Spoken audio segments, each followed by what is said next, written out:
안녕하십니까. 셰프 팩토리오의 강민구입니다. 오늘 한식 조리 실무 마지막 시간으로 핵심 문제 세 번째, 기출 문제 세 번째 시간을 갖도록 하겠습니다. 조리 실무는 오늘로 마무리를 하고요. 다음 시간에는 기초 조리 실무에 들어가도록 하겠습니다. 1번 문제부터 보도록 하겠습니다. 다음 중 조리용 기기의 명칭과 그 용도에 대한 설명으로 잘못된 것이 뭐냐라고 물어봤네요. 예, 스쿠퍼, 식품을 섞어 반죽하는 데 사용한다. 예, 틀린 말이죠. 식품을 섞어 반죽하는 데 사용하는 것은 믹서예요. 스쿠퍼는 아이스크림이나 채소의 모양을 내는데 사용을 하는 거죠. 예, 슬라이서는 육류를 점여내는 데 사용하는 게 맞죠. 브로일러는 스테이크 등을 굽는 데 사용하는 거고, 믹서는 요 위에서 식품을 섞어 반죽하는 데 사용하는 거나 식품의 혼합이나 교반 등에 사용하는 거다라고 볼 수 있겠습니다. 2번 문제로 넘어가겠습니다. 다음 중 쌀을 세게 문질러서 씻을 때 가장 손실이 큰 영양 성분이 뭐냐라고 물어봤네요. 이런 문제는 점수를 주기 위한 문제예요. 그렇기 때문에 이런 문제는 절대로 틀리면 안 됩니다. 왜 그러냐면 바이타민 E, D, K 이거는 물론 이제 A도 마찬가지죠. 그러니까 에이데크 이런 것들은 지용성이기 때문에 물에 씻어서 손실이 크지 않아요. 그러니까 그 강사가 비식하더라고 얘기를 했죠. B하고 C, 바이타민 B와 바이타민 C 이쪽이 수용성이기 때문에 강하게 문지르거나 이제 물에 오래 담가 놓거나 했을 경우에 손실이 커지는 거죠. 그러니까 답은 2번이 되겠습니다. 3번 문제를 보시겠습니다.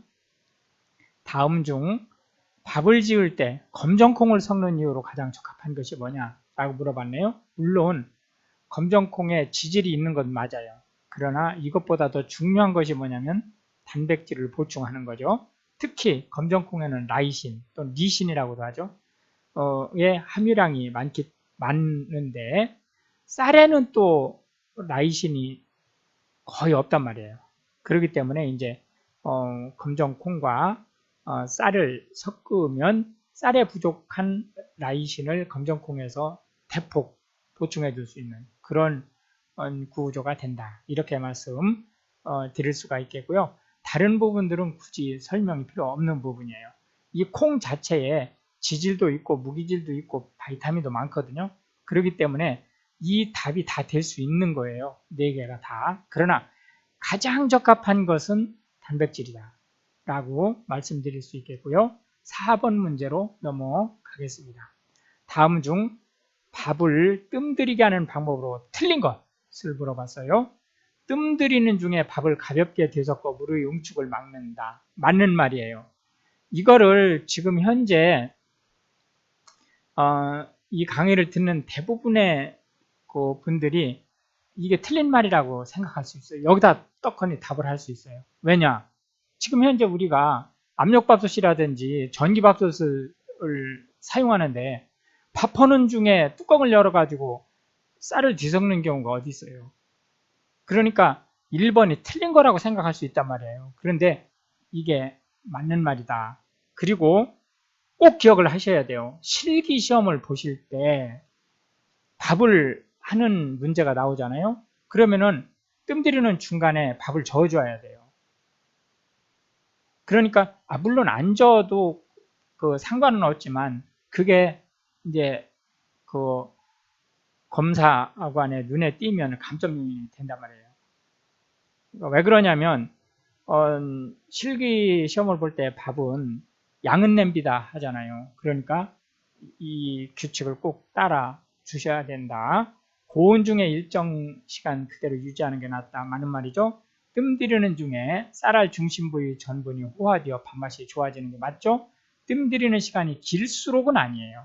길수록은 적당히 길어야죠. 너무 길어지면 뚜껑에 그 수증기가 물로 바뀌면서 이 물이 쌀알 밑으로 떨어져서 밥맛이 떨어지게 된다라고 하는 것을 알 수가 있겠습니다. 다시 한번 얘기하는데, 실기시험에서 밥하는 문제가 나왔다. 예를 들어서 뭐 비빔밥이라든지 뭐 이런 밥하는 문제가 나왔을 경우에는 양은 냄비에다 하기 때문에 반드시 뚜껑을 열고 뜸 들이는 중에 뒤섞어 줘야 됩니다. 5번 문제 들어가겠습니다. 다음 중 육류를 끓여 국물을 만드는 방법으로 올바른 것이 뭐냐라고 물어봤네요. 육류를 오래 끓이면 질긴 지방조직이 용출되어 맛있는 국물이 된다. 그럴듯한 설명인데 틀린 말이에요. 지방조직이 아니고 단백질 조직이죠. 육류를 찬물에 넣어 끓이면 맛 성분이 잘 용출되어 맛있는 국물이 된다. 맞는 말이죠. 자, 이거 꼭 기억을 하세요. 찬물에 넣을 때는 언제? 국물을 먹을 때. 끓는 물에 넣을 때는 언제? 고기를 먹을 때. 육류를 오래 끓이면 근육 조직의 젤라틴이 콜라겐으로 되어 맛있는 국물이 된다. 이거는 전혀 근거 없는 말인데, 젤라틴이 콜라겐이 되는 게 아니라 콜라겐이 젤라틴이 되는 거예요. 육류를 끓는 물에 끓이면 맛 성분의 손실을 최소화하여 맛있는 국물이 된다가 아니죠. 맛있는 국물이 되는 게 아니고 영양 성분의 맛 성분의 손실을 최소화해서, 이걸 예를 들어서 편육이라든지 수육 이런 것으로 고기를 먹을 때는 끓는 물에 끓인단 말이에요. 국물을 먹을 때는 찬물에 끓이는 거예요. 6번 문제로 넘어가겠습니다.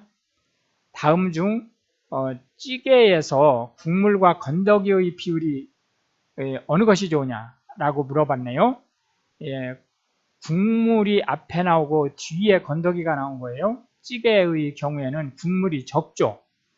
예, 국물이 적으니까 4대6 정도로 잡는 것이 맞다. 이렇게 이제 보시면 되겠고, 이 찌개는 전골하고 찌개가 국물은 거의 비슷해요. 전골이 찌개보다 조금 더 적을 수는 있는데, 왜냐하면 이제 전골은 육수를 추가해서 먹기 때문에 찌개보다는 국물을 조금 덜 잡아도 돼요. 전골은. 그러나 이제 찌개하고 전골은 비슷하게 잡으면 되고, 국하고 이제 2대8은 이런 건 이제 없고요. 국하고 탕의 경우에는 6대4나 7대3으로 잡으면 돼요. 국이나 탕은 비슷하게 잡으면 됩니다. 그리고 찌개하고 전골을 비슷하게 잡으면 되죠. 그러면은 국이나 탕은 6대4로, 그리고 국은 이제 7대3까지도 가능하죠. 그리고 이제 전골은 4대6으로, 그리고 요거보다 국물을 조금 더 덜 잡아도 전골은 상관이 없다. 이렇게 보실 수가 있겠습니다. 7번 문제로 넘어가겠습니다. 다음 중 생선을 조리하기 위해서 세척하는 방법으로 틀린 것을 물어봤어요. 세척 후에 어채 칼집을 낸다. 맞는 말이죠. 예, 어채 칼집을 내거나 토막을 내면은 세척을 하면 안 됩니다. 10%의 소금물로 씻는다. 그럴듯한데 이게 아니에요. 요거는 많아야 3.5%예요. 왜냐면은 바닷물 염분농도가 3 내지 3.5%거든요. 그러니까 바닷물 염분 농도보다는 같거나 낮아야 돼요. 그러니까 냉수를 사용할 수 있죠. 최표면의 점액질을 잘 씻어내는 게 맞는 말이에요. 이 점액질 때문에 TMA라는 것이 생기죠. 트리메탈아민이라고 하는 것이. 예, 이 점액질은 수용성이기 때문에 냉수에서 사실은 제일 잘 녹아요. 예, 8번 문제로 넘어가겠습니다. 다음 중 폐류가 뭐예요? 예, 조개류를 얘기하는 거죠. 해감시 염분 농도를 알맞은 것이 뭐냐라고 물어봤네요. 예, 보통 한 2% 정도가 제일 좋아요. 그런데 이렇게 2%가 지금 없잖아요. 이때에는 염분 농도를 그 바닷물의 농도에 맞춰서 3, 4%의 답을 하시면 돼요. 이게 눈치껏 하셔야 돼요. 그러니까 강사 같은 경우는 계속 2%로 얘기를 할 수 있거든요. 책에서도 2%로 계속 얘기할 수 있어요. 그런데 이렇게 답이 지금 2%짜리가 없을 때, 이때는 어디에 답을 해야 되냐면 해수 염분 농도에 맞추셔야 돼요. 그래서 이제 3, 4%. 해수 염분 농도가 3 내지 3.5%니까 3, 4%에 체크를 하시면 된다. 이렇게 통박으로 찍더라도 근거가 있게 찍는 방법들을 이제 체크하고 넘어가 주시고요. 9번 문제로 넘어가겠습니다. 다음 중 바이타민 C의 파손이 가장 적은 조리법이 뭐냐? 라고 물어봤네요. 당연히 물에 넣지 않고 가열하지 않는 거예요. 물에도 안 넣고 가열도 안 하는 게 뭐예요? 무생채죠. 예. 고사리 무침은 이거는 이제 사실은 고사리 삶는 거죠. 오이지는 물에 푹 담그는 거죠. 시금치국은 이것도 물에 끓이는 거죠. 그러니까 1, 2, 3번은 다 손실이 없을 수가 없어요. 바이타민 C는. 무생채는 그나마 거의 손실이 없죠. 끓이지도 않고 또 물에 담궈 놓지도 않고 하니까 10번 문제로 넘어가겠습니다. 다음 중 직접 구이 시 통상적으로 식품 표면의 온도는 몇 도가 알맞으냐라고 물어봤어요. 이게 원래 문제는 이렇게 온도가 이게 전혀 달라요. 이 답이 지금 250도인데 250도를 제외하고는 원래 여기 뭐 예를 들어서 여기 350도도 있고 300도도 있고 뭐 이런 식으로 원래 문제가 이런 건데 강사가 이거를 250도를 제외하고는 다 온도를 바꿨어요. 왜 그러냐면 원래 문제에 있었던 온도가 실제 구이하는 온도들이 나왔었기 때문에 이때는 이제 그 말썽이 있을 수 있는 문제가 하나 있고 또 너무 어려워요 문제가. 그래서 이제 일부 바꿨는데요. 100도씨는 이게 습열조리할 때의 온도죠. 180도는 딥프라이, 그러니까 튀김할 때 온도죠. 45도는 훈연할 때 온도예요. 그러니까 통상적으로 직접 구이할 때 식품 표면의 온도는 250도가 맞는 거다. 그리고 이제 원래 여기 있었던 그 답이 뭐냐면은 180도 대신에 200도가 있었어요. 근데 200도는 두꺼운 식품을 직접 구이할 때예요. 그리고 45도 대신에 300도가 있었거든요. 300도는 물기가 많은 식품을 직접 구이할 때예요. 그러니까 실제는 200도나 300도가 다 직접 구이하고 관련된 거죠. 단지 문제 통상적이라는 말이 있기 때문에 이제 너무 어려워질 수 있고 또 시비가 있을 수 있어서 온도를 바꾼 거니까 참고하시기 바랍니다. 11번 문제로 넘어가겠습니다. 다음 중 육류의 직화구이나 훈연 중에 발생하는 발암물질을 물어봤네요. 예, 이건 벤조피렌이에요. 벤조피렌은 탄소가 20개, 수소가 12개, 즉 C20, H12가 분자식이에요. 이거는 화석연료가 불완전 연소할 때 나는 건데요. 조금 이렇게 잘난 척하는 말 말고 좀 알아듣기 쉽게 얘기하자면 직화의 육류를 태울 때 발생하는 거예요. 그러니까 예를 들어서 프라이팬이라든지 번철이라든지 이런 그 밑에 여기 불이 이렇게 있죠? 불이 이렇게 있고 여기에 뭔가를 이렇게 깔개를 놓고 여기에 고기를 올려놨을 때는 거의 발생 안 해요. 그런데 이게 없이 여기 만약에 그릴의 경우에는 이렇게 구멍이 붕숭숭숭 뚫려 있으니까 불이 이렇게 확 올라오죠? 그러면서 고기를 직접 태워버릴 수 있단 말이에요. 이때 발생하는 거예요. 12번 문제로 넘어가겠습니다. 다음 중 시금치를 조리할 때 기름을 첨가하여 볶는 이유로 가장 적합한 것을 물어봤어요. 이게 원래 문제는 여기가 당근이에요. 원래 문제는. 그런데 이제 지금 강사가 이걸 시금치로 일부러 바꾼 거예요. 이 시금치에 대한 그 통상적인 생각이 시금치 하면 바이타민 C를 자꾸 생각하기 때문에 이게 일부러 하는 거예요. 왜 그러냐면 시금치에는 바이타민 C뿐만이 아니고 바이타민 A가 많아요. 그래서 시금치와 관련해서 바이타민 A 문제가 나면 그냥 틀릴 수가 있어요. 그래서 일부러 여기다가 당근을 빼고 시금치를 일부러 넣는 겁니다. 그러니까 이거는 뭐냐? 지용성 바이타민 흡수를 촉진하기 위해서라는 거예요. 바이타민 C의 파괴를 막기 위해서는 기름으로 볶는 게 아니고 습열 조리를 할 때 고온에서 짧은 시간에 데치는 거죠. 색상을 좋게 하기 위해서는 습열 조리에서 불이 동전을 넣는 거죠. 이게 이제 이 문제하고는 이 말 자체가 틀린 말이 아니에요. 그러나 이 문제하고는 맞지 않는다. 3번 문제로 넘어가겠습니다. 다음 중 정월 대보름의 절식이 아닌 것이 뭐냐 라고 물어봤어요. 정월 대보름이에요. 음력으로 1월 15일이죠. 오곡밥 맞죠? 예. 14일 날 밤에 먹죠. 김에 싸서 복삼 조금 아까 이제 김에 싸서 먹는다는 거 얘기를 했지만 그 다음에 약식 맞는 말이에요. 사길송편 이 사길은 이 보름은 망일이에요. 망일. 이 사길은 초하루라는 뜻이죠. 그러니까 정월 대보름은 망일이고 얘는 초하루니까 반대죠. 얘는 달이 제일 밝을 때고 얘는 달이 전혀 없을 때고. 그러니까 일일인 일일인데 몇 월 1일이에요? 2월 1일이에요. 음력으로. 2월 1일. 2월 1일은 무슨 날이에요? 집에서 일하는 일꾼들의 날이죠. 중화절이라고 해서 일꾼들의 명절이에요.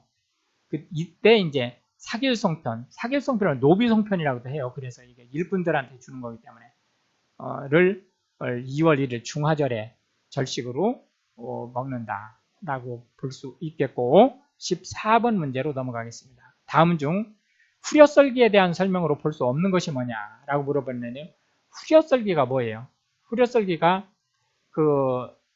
손목에 반동을 이용을 해가지고 강한 힘으로 내려치는 썰기 방법이죠.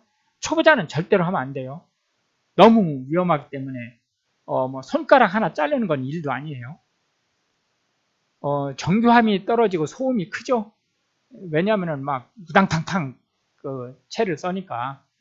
안전사고 방지를 위해 칼날이 넓은 칼을 사용하죠. 그래서 우리가 식도를 보면 한식에서는 주로 식도가 이런 식으로 생겼죠. 여기 손잡이가 이렇게 있고. 그런데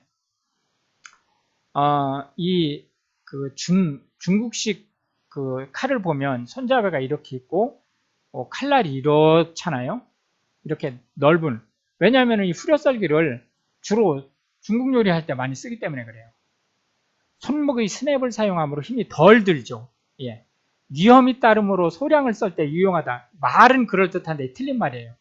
왜냐하면 손목 스냅을 사용하기 때문에 힘이 덜 드니까 대량 썰 때 사용하기가 후려썰기가 좋죠. 왜냐하면 위험이 따르는데 소량을 그때그때 썰 필요가 없는 거죠. 대량 조리를 해야 될 때 이제 익숙한 사람이 후려썰기를 한다. 이렇게 이제 보시면 되겠고 15번 문제로 넘어가겠습니다.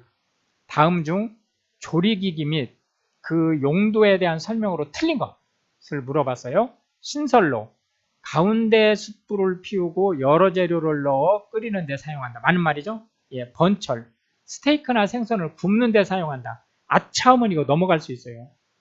아차하면.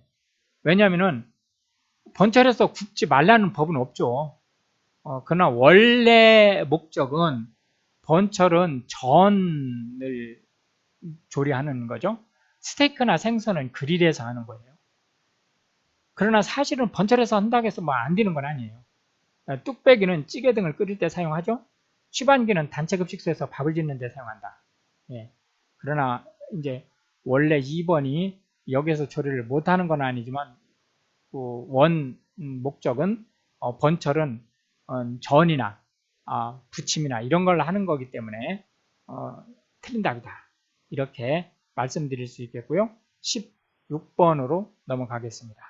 다음 중 우리나라의 표준계량 단위로 반작은 술은 몇 ml죠? 2.5ml죠. 예. 작은 술은 5ml죠. 큰 술은 15ml죠. 그러니까 7.5ml는 이건 반 큰 술이죠. 예, 100은 100ml는 한 국자죠. 200ml는 한 컵이죠. 예. 통상 뭐죠, 영미, 특히 이제 다른 나라, 그러니까 우리나라 빼고 다른 나라에서는 236ml예요. 그러니까 참고 하시기 바랍니다. 17번 문제로 넘어가겠습니다.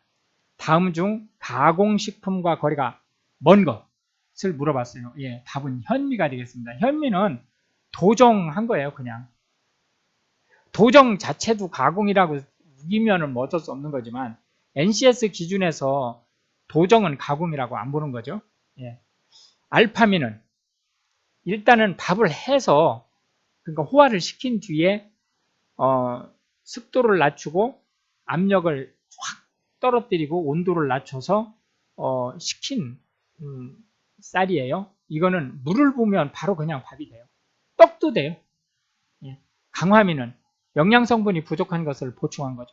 팽화미는 이게 뭐 그럴듯하니까 이게 이렇게 알파미, 현미, 강화미 이렇게 나오니까 이 팽화미가 꼭 이런 밥 같은 의미 생각이 들지만 팽화미는 우리가 얘기하는 뻥튀기 한 거예요. 그러니까 우리가 간밥이라고 얘기를 하잖아요. 뻥튀기 한 것이라고 보시면 되겠습니다. 18번 문제로 넘어가겠습니다. 다음 중 밥을 지을 때 불을 가장 적게 보여야 하는 쌀은 이 문제 거의 틀릴 확률이 높은 문제예요. 그러니까 꼭 신경 쓰셔야 돼요. 자, 강사가 설명하기 전에 먼저 한번 풀어보세요.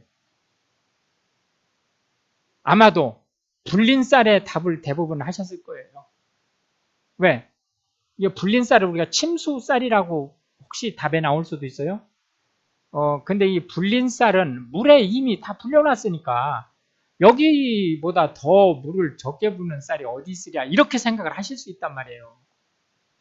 예, 그러나 찹쌀이다. 백미는 무게 기준으로 여기서 백미 하면 햅쌀이 아닌 거를 얘기하는 거예요. 무게 기준으로 1.5배, 햅쌀은 무게 기준으로 1.4배, 찹쌀은 무게 기준으로 1.1 내지 1.2배예요. 불린 쌀은 무게 기준으로 1.2배예요. 그러니까 사실은 찹쌀이 가장 물을 적게 먹는다 라고 하는 것을 알 수가 있겠습니다. 꼭 기억하셔야 됩니다. 이게 문제가 자주 나진 않아요. 근데 낮다 하면 틀릴 수가 있단 말이에요. 이렇게 19번 문제로 넘어가겠습니다. 다음 중 죽조리에 대한 설명으로 옳은 것이 뭐냐 라고 물어봤네요. 주재료는 공유로 제한한다. 틀린 말이에요. 네? 왜 그러냐면 물론 대부분의 주재료는 공유가 맞아요. 대부분의 주재료는. 그러나 제한하는 건 아니에요. 곡물을 주재료로 할 때 물은 3배가량 붓는다. 예, 6 내지 7배. 6 내지 7배를 붓는 거예요. 자, 이것도 꼭 기억을 하세요. NCS 기준에서 6 내지 7배를 보여요. 그렇기 때문에 필기시험에서는 6 내지 7배로 가야 됩니다. 그런데 실기시험에서는 10배를 부셔야 돼요. 실기시험에서는. 꼭 기억을 하세요. 중문제가 나왔다. 실기시험엔 10배를 보세요. NCS에서는 6 내지 7배를 권장하기 때문에 필기에서는 6 내지 7배를 답으로 갑니다. 고온에서 빠른 시간 내에 조리해야 맛이 있다? 아니죠. 죽은 중온 또는 저온에서 느긋하게. 죽의 열량은 밥의 3분의 1 내지 4분의 1 수준이다. 맞는 말이에요. 그러면은 이걸 칼로리로 계산을 하면 30 내지 50kcal예요. 100g당. 20번 문제로 넘어가겠습니다. 다음 중 국물 조리에 대한 설명으로 거리가 먼 것을 물어봤네요. 생선 뼈 곰육수는 강한 불에서 끓인 후 중간 불로 줄인다. 맞는 말이죠. 된장 육수는 된장을 체에 걸러서 풀어줘야 한다. 맞는 말이죠. 다시마 국물은 센 불에서 단시간에 끓여내면 안 되죠. 이게 틀린 말이에요. 다시마는 중약불에서 끄느름하게 끓이다가 건져내는 거예요. 끓기 직전에 건져내는 게 제일 좋아요. 그런데 끓기 직전을 계측하기가 어렵잖아요. 그러니까 끓자마자 건져내면 되는 거예요. 끓이지 않고 찬물에 넣은 다음에 한두 시간 침수시켜도 돼요. 다시마는 충분히 우러나요. 사골 육수는 찬물에서 사골을 넣고 강불에서 끓일 때까지 가열한 후에 끓기 시작하면 중불로 줄인다. 1번하고 같은 말이죠? 예. 21번 문제로 넘어가겠습니다. 다음 중 간장, 다시마 등의 감칠맛을 내는 주요 성분과 관련 깊은 것이 뭐냐? MSG예요. 우리는 MSG 하면은 뒤로 넘어지죠. 그 MSG를 치면 물이 많이 먹힌다든지 이런 말을 엄청나게 많이 해요. 한국 분들이. 근데 그 강사가 여러 차례 얘기하지만 이 강의를 듣는 분들은 전문가잖아요. 조리의 전문가예요. 그 말이 안 되는 소리에 고개를 끄덕이면 안 됩니다. 그분들하고 얘기를 할 때 말싸움을 하는 건 아니에요. 그러나 속으로는 알고 있어야죠. 겉으로는 뭐 고개를 끄덕이더라도 속으로는 알고 있어야 된다. MSG에 이게 모노소듐이라는 뜻이거든요. 이게 소듐이 나트륨이라고 그랬죠? 예. 그 나트륨, 소듐 한 분자가 모노죠. 예. 인 글루탐산이란 뜻이에요. 이게 글루테이메이트니까. IMP는 이노신산이에요. 이노신산은 어디에 있죠? 이게 이제 뭐 주로 이제 뭐 쇠고기 맛이 나는 거예요, 이게. GMP는 송이버섯이라든지 이런 버섯 쪽에 있는 구수한 맛. 호박산은 패류, 조개류. 이게 물론 사과, 청주, 여기 간장에도 들어있어요, 호박산이. 그러나 이제 간장, 다시마 이런 거의 주 감칠맛은 글루탐산이에요. 22번으로 넘어가겠습니다. 다음 중 어취 제거 방법으로 옳지 않은 것이 뭐냐? 어취는 TMA, 트리메탈아민이라고 그랬죠? 된장, 고추장 등의 흡착성을 가진 양념은 어취를 약화시키는 게 맞죠? 알코올은 어취를 더욱 심화시키는 게 아니고 휘발시키죠? 알코올은 휘발성이 강하기 때문에 어취를 감싸고 휘발시켜버려요. 이게 류가 아니에요. 이게 유예요. 우유. 우유에 미리 담가 놓으면 어취가 줄어들죠? 조리 시 식초나 레몬즙을 투입하면 어취가 줄어들죠? 예, 맞는 말이에요. 이제 여기에 나와 있지는 않지만은 참고로 생강, 파, 마늘, 겨자, 고추냉이 같이 향신료도 역시 TMA를 약화시킨다. 23번 문제로 넘어가겠습니다. 다음 중 고기 등의 재료를 꼬치에 끼워서 불에 구워 조리하는 것이 뭐냐? 적이에요. 이 문제는 알딸딸할 수 있어요. 왜냐하면 적도 구이의 한 종류거든요. 전도 사실은 구이의 한 종류죠. 지짐도 구이의 한 종류고. 그러나 이제 엄격하게 말이 어떻게 구분되는지 설명을 해드리겠습니다. 구이는 생선이나 육류를 그릴에 굽는 것을 우리가 구이라고 얘기하는 거예요. 굽는 행위는 얘도 굽는 행위고 얘도 굽는 행위고 얘도 굽는 행위잖아요. 전은 생선이나 고기, 채소 등을 얇게 썰어 양념을 한 후 밀가루 옷을 입혀서 굽는 것을 전이라고 그래요. 지짐은 전이나 부침개 이런 식으로 굽는 것을 다 지짐이라고 그래요. 부침개는 또 뭐냐? 빈대떡이나 전야, 누름적, 전병 이런 것들을 부침개라고 합니다. 적은 크게 이제 세 가지로 있죠. 산적, 직화로 하는 거예요. 누름적, 초벌 익힌 후에 번철에 굽는 거예요. 지짐 누름적, 옷을 입힌 후에 번철에 굽는 거예요. 24번으로 넘어가겠습니다. 다음 중 육류, 어패류, 채소류 등을 끓는 물에 삶거나 데쳐서 익힌 후 썰어서 초고추장이나 겨자즙 등을 찍어 먹는 조리법. 예, 이건 숙회예요.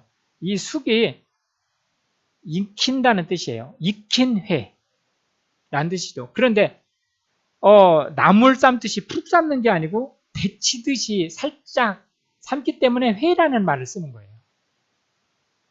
예, 여기서 회는 이게 생회를 얘기하는 거죠. 예, 회하면 주로 생선회를 얘기하는 건데 우리나라에서는 쇠고기도 회를 하죠. 예, 생채는 주로 근채류. 이거를 날로 채를 썰어서 양념해서 조리하는 걸 생채라고 하는 거예요. 나물은 주로 엽채류. 예, 채소를 삶거나 볶거나 물론 이제 경채류도 쓸 수 있는 거죠. 예, 해서 날것으로도 먹죠. 나물은 예, 양념해서 조리하는 거. 채를 치는 건 생채고 나물은 채를 안 치죠. 25번 문제를 보시겠습니다. 다음 중 생선을 금속 조리도구, 금속 조리도구 하면 뭐예요? 예를 들어서 석쇠라든지 프라이팬이라든지 이런 거죠. 들러붙지 않게 하는 방법으로 잘못된 것이 뭐냐? 라고 물어보네요. 이 들러붙는 것을 응착한다라고 얘기하는 거예요. 그러니까 문제가 이렇게 나올 수도 있어요. 다음 중 생선 조리할 때 응착을 방지하기 위한 방법. 이렇게 나올 수도 있단 말이에요. 그러니까 응착이라는 용어를 알고 있어야 돼요. 기구를 충분히 달군 후 사용한다. 맞는 말이에요. 시중에 있는 그 문제집 중에 이게 틀린 말이라고 나온 문제집도 있어요. 그거는 그 미스프린트 된 걸 거예요. 그러니까 그거 참고하시기 바랍니다. 그 아마 그 저자가 잘못 알고 문제를 그렇게 내지는 않았을 거고요. 아마 인쇄 도중에 미스프린트 됐을 겁니다. 생선을 먼저 장착한 후 낮은 온도에서부터 서서히 굽는다. 틀린 말이죠. 이러면은 뭐 당연히 달라붙죠. 생선과 접촉하는 면을 테프론 코팅한 기구를 사용한다. 맞는 말이죠. 기구 표면에 기름을 칠해 막을 형성한 후에 굽는다. 맞는 말이죠.